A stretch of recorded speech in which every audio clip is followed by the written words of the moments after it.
moving parts ito, no? Halimbawa, yung isa ay yung mga kaso na pwedeng isampa. Impeach or resign? Ayan, mga boss. Magkaiba po kasi yung mga ikakaso kay BP Sara, mga bossing, no? At yung mga reklamo naman po sa impeachment ng NBI, ng Justice Department, yung isa nga, yung anti-terror law, yung grave threats, no, etc. So, tingin ko, without prejudice yan, dun sa possibility ng impeachment. Dahil yung track na yan, medyo hindi yan ganun kabilis. No? Siyempre, aakyat yan sa korte, magkakaroon ng mga testigo, magkakaroon ng hearing, no, etc. etc. So, hindi yan necessarily mabilis. No? Tapos pwede yung umakyat sa Supreme Court, no? Alam naman natin, karamihan ng mga justices sa Supreme Court ay appointees ni Digong. Kaya isang track yan na possible, pero tsaka yung nasa ombudsman, di ba? Appointed din ni Digong. Hindi yan masyadong sigurado at hindi yan ganun kabilis. Yung impeachment, mas mabilis yan. At mas permanente. Sinasabi niya dito, hindi masyadong mabilis yung mga kaso-kaso. Yung impeachment, mas mabilis yan. Bakit kaya? Yung epekto niyan. Halimbawa, kung matutuloy yung impeachment, mangyayari yan ngayong Disyembre. Talagang December talaga, mga boss, ano? Nagtutugma-tugma ho yung sinabi ni Franz Castro. Tapos itong sinasabi ni ni Llamas. Siyempre, may magpa-file, pwedeng hindi lang isa ang mag-file, pwedeng dalawa or even more. Tapos may mag-endorse na at least isang kongresista at aakyat yan ngayon sa Ethics Committee para tignan ng Ethics Committee kung sufficient in substance and form, parang hindi lang how-show yung ipa-file. Siguro mga 2-3 hearings niyan ay aakyat na yan sa plenary para pagbotohan ng at least 30% ng buong Kongreso.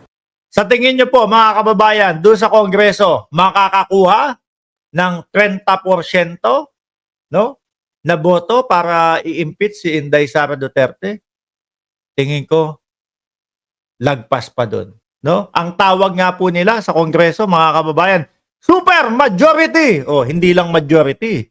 Sabi ni Dan TV Vlog, walang problema sa filing.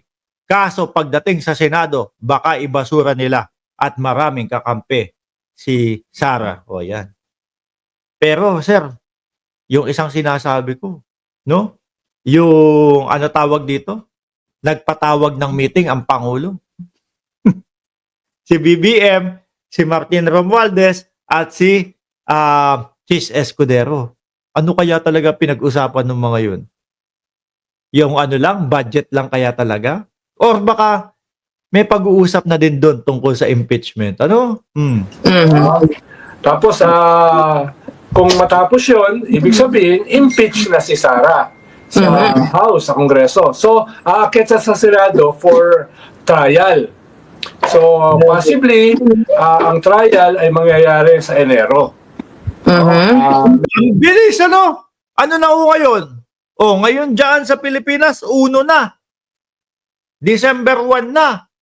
Tapos, akyat na sa Senado ng June?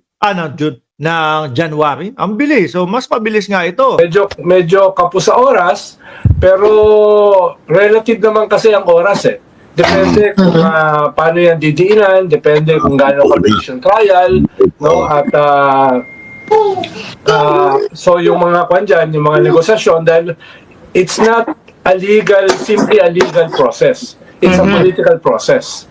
Ibig sabihin, kung gaano karami yung magko-convict, at least 2/3, then tapos yan. Ibig sabihin, convicted si Vice President Sara at matatanggal siya as Vice President at hindi na siya pwedeng tumakbo sa kahit anong posisyon. Yun dapat, mga kababayan, no? Kung gusto nating wag magkanda letse-letse ang bansa natin, yun ang dapat, mga boss. Kasi pag sabi nga ni Trillanes, pag nakasuhan yan, makakatakbo pa din yan ng pagka-presidente. Merong mga aanga-anga ng mga botante, no? Hindi tumitingin kung ano ba talaga yung performance ng isang tao. Basta idol nila. Basta humahanga sila, yun ay iboboto nila. May mga ganong mga botante, no? Sa mga pagkatao po ng mga DDS, pag naluklok to, naku po, baha na naman ang dugo. Ang West Philippine Sea, malamang baka bye-bye na po ng tuluyan sa atin yun. Ano? Ano pa? Yung mga confidential fund, billion na naman po yan, mga kababayan. Ay, buhay nga naman. No? Ngayon, may option siya. Halimbawa, kung ang tingin niya ay matatalo siya Tagilid. Oo. sa Kongreso at saka Senado, pwede siya mag-resign bago mangyari yung impeachment. Oo nga. Mag-ano na, no? Mag-resign na lang ako para hindi mas nakakahiya sa sambayan ng Pilipino at sa labas ng bansa. Baka nga ganun ang plano. Baka ganun ang posibleng kahinatnan ng ating Vice Presidente. Pag impeach, wala na yan. Nakalagay na sa history yan. Inday Sara Duterte, in-impeach, no? Ng Pilipinas. Halimbawa, habang nakasalang sa Ethics Committee, pwede siyang, theoretically, pwede siya magpasya na resign na lang siya. Para pwede pa siyang tumakbo for President sa 2028. At gamitin niya yung issue na siya ay kinukuyog, hinaharas, at makakuha ng sympathy. Kaya yun yung pwede naman niyang gawin. Ang dami palang pwedeng maging gawin ni BP Sara, no? Kapag nag-resign, pwede siya ulit tumakbo, no? Bilang presidente sa 2028. Pero kapag ka na-impeach daw mga kababayan, wala na, hindi na makakatakbo sa 2028. Pag nakikita nilang tagilid o pag nakikita niyang, naku, tagilid ako dito Mukhang dali talaga ako Mukhang mai-impeach talaga ako. Baka unahan ng resignation, mga bossing.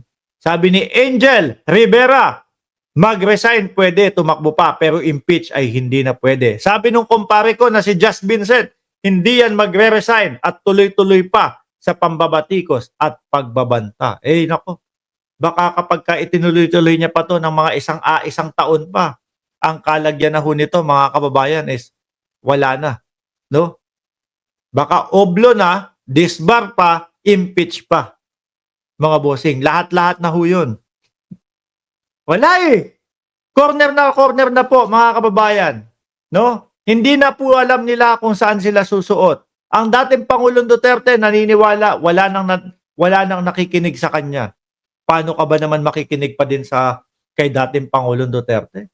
Kung ang mga nakikita natin mga ginagawa nung kampo nila, parang halos karamihan na po inciting to sedition, meron ng mga pagbabanta, no? Merong mga hindi maipaliwanag na mga pondong hinahanap. Di ba?